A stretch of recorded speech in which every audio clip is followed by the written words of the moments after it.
দেন এবার দেন। অবশ্যই ঢোকে, ঠিক আছে। কি করবো? আর জিজ্ঞেস করবো না। 500 টাকা 1 টাকা বেশি হলে 1 টাকা অটো সিলেক্ট করবো। 500 টাকা দিয়ে অটো সিলেক্ট।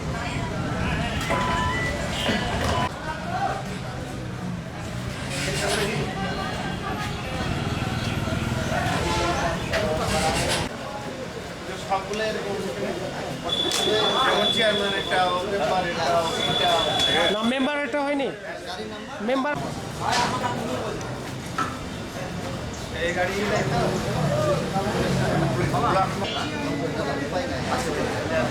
ওইদিকে নিয়ে আপনাদের যাদের মোটরসাইকেল আছে আপনারা কি ঢুকাই যাবেন? না, আমরা তেল নিব না, শুধু ফয়সাল ভাইয়ের তেল জিরো হয়ে গেছে।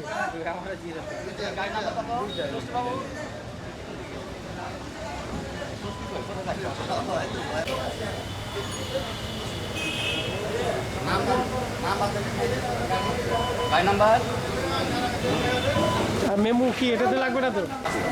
আর তাছাড়া ওই যে একটা গ্রুপ আছে যে যেমন চেয়ারম্যানের গাড়ি এখানে এখানে নিয়ে চলে আসবো ভাইয়া, এখান থেকে নিয়ে লেখ ক্যামেরা থেকে আমি আমরা বেশি দেরি করবো না, চলে যাবো।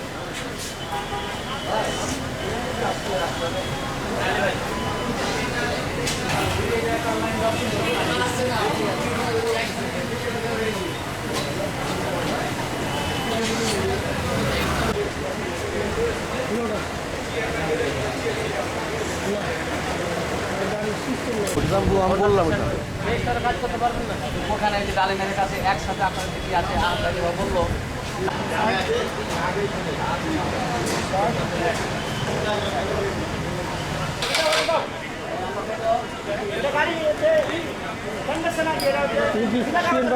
আবারও বলছি, তেল সবাই কষ্ট করে দাঁড়িয়ে আছে, অনেকজন ভোর রাত থেকে কষ্ট করে দাঁড়িয়ে আছে, সবাই যেন তেল পায়, তেল সবাই পাবে, সেজন্য শৃঙ্খলাবদ্ধভাবে আপনারা দাঁড়াবেন, শৃঙ্খলাবদ্ধভাবে প্রবেশ করবেন। আর অনুরোধ,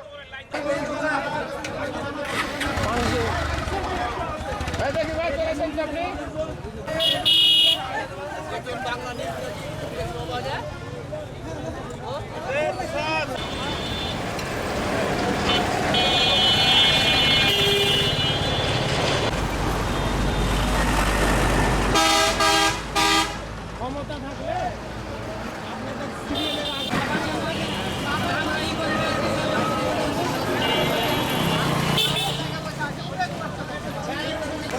এই থামো থামো থামো থামো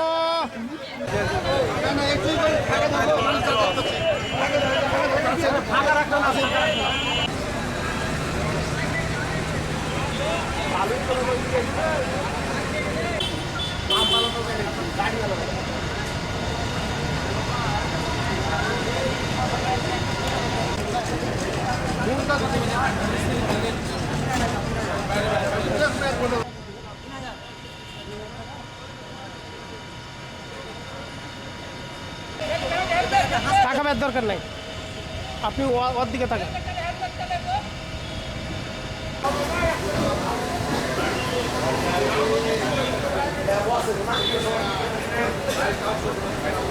যেহেতু আমাদের বিগত প্রিভিয়াস উইকে আমাদের বুধবারের দিন একটা মিটিং হয়েছে ইউনো সাহেবের সাথে, উনি ওইখানে আমাদের যে বৈশ্বিক যে সমস্যা, স্পেশালি অকটেন পেট্রোলের যে সমস্যাটা, আসলে ডিজেলে সে ধরনের সমস্যা হচ্ছে না, স্পেশালি অকটেনের পেট্রোলের সমস্যাটা, এই জন্য সমাধান স্বরূপ তারা বের করেছে অ্যাপসের মাধ্যমে হচ্ছে তেলগুলো প্রদান করা।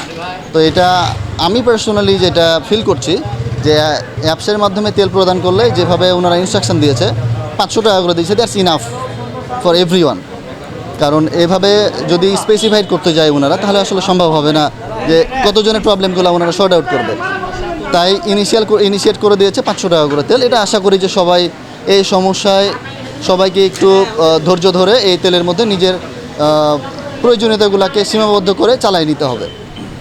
তার ধারাবাহিকতায় আসলে আমি সেই দিন আমি আমার পাম্পে সব অ্যালাইন করে নির্দিষ্ট সব লেন করে দিয়েছি, যাতে করে কেউ এখানে সাধারণ যারা মোটরসাইকেল যারা নিয়ে আসছে, বাইকার আছে বা সাধারণ যারা জনগণ আছে যারা তেল নিতে আসছে, আসলে যাদের এক্স্যাক্ট তেলের প্রয়োজন যাদের, তারা যাতে আমার এখান থেকে তেল নিয়ে যেতে পারে, কেউ ফেরত না যায়।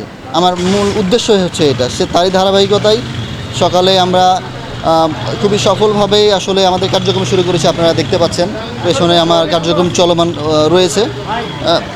এই তো এখন আমরা আশাবাদী যে আমার পুরো দিনটাই এভাবে যাবে বলে মনে করছি। আমি শতভাগ নিশ্চিত যে যেটা প্রশাসন থেকে আসলে করে দেওয়া হয়েছে এটা শৃঙ্খলা ফিরে আসবে বলে আমি 100% আশাবাদী। অ্যাকচুয়ালি পার্সোনালি আমার বিষয় যদি বলি, আমার বরাদ্দটা একেবারেই কম, যেহেতু এইটা সেন্ট্রালি যেহেতু ওনারা সিদ্ধান্ত নিয়েছে যে গত বছরে যারা তেল উত্তোলন করেছে যেইভাবে এই বছর ওই মান্থ ওয়াইজ ওইভাবেই তারা তেলগুলো আমাদেরকে দিচ্ছে। তো এখন আমি এটা নিয়ে কথাও বলেছি যে আসলে গত বছরে মানুষের চাহিদা একরকম ছিল, এই বছরের চাহিদাটা পরিবর্তন হয়েছে অনেক। তো সেই অনুযায়ী যদি তেলের সাপ্লাইটা যদি আমাদেরকে দেওয়া হয়, তাহলে আমরা কাস্টমারের যে নিডস আসলে এটা তো পূরণ করা আসলে সম্ভব না, কিন্তু যতটুকু আসলে নিডস আছে এটা অনেকটাই আসলে সম্ভব হবে বলে আমি মনে করি। শুধু কৃষক না, কৃষক তারপরে যাদের বিভিন্ন গভর্নমেন্ট প্রজেক্ট যাদের চলমান অবস্থায় রয়েছে, ওটা তো সরকারেরই একটা অংশ। তারপরে বিভিন্ন প্রতিষ্ঠান আছে সরকারি বেসরকারি, তার মধ্যে উল্লেখ্য ব্যাংক, কারণ ব্যাংক হচ্ছে আমাদের জন্যই, কারণ দৈনন্দিন জীবনে আমাদের চলাফেরার জন্য ব্যাংকের ভূমিকা অত্যাবশ্যকীয়। তো ওনাদের জন্য স্পেশালি কিছু ইনস্ট্রাকশন দেওয়া হয়েছে, যাদের প্রয়োজন আছে প্রয়োজন অনুযায়ী ডিসি অফিস, ইউনো অফিস থেকে তাদের ওটা অ্যাপ্রুভ করে নিয়ে আসতে হবে। কৃষকদের জন্য কৃষি কার্ডের একটা ব্যবস্থা করেছে, সব কিছুর জন্য একটা স্পেশালি আসলে ইনস্ট্রাকশনের একটা ব্যবস্থা করে রেখেছে ওনারা। ওনাদের কাছে গেলে ওখান থেকে অ্যাপ্রুভাল নিয়ে আসলে যে পরিমাণ বরাদ্দ দেওয়া হবে আমরা ওই অনুযায়ী তেল প্রদান করছি তাদেরকে, এবং খুবই শৃঙ্খলাবদ্ধভাবে। আমার এখানে আমি সেপারেট লেনও করেছি এখানে, যে যাতে করে ওনাদের কোনো ওনারা ভুক্তভোগী না হয়, ওনারা সেপারেটলি আসবে, রিল্যাক্সলি তেল নিয়ে চলে যাবে।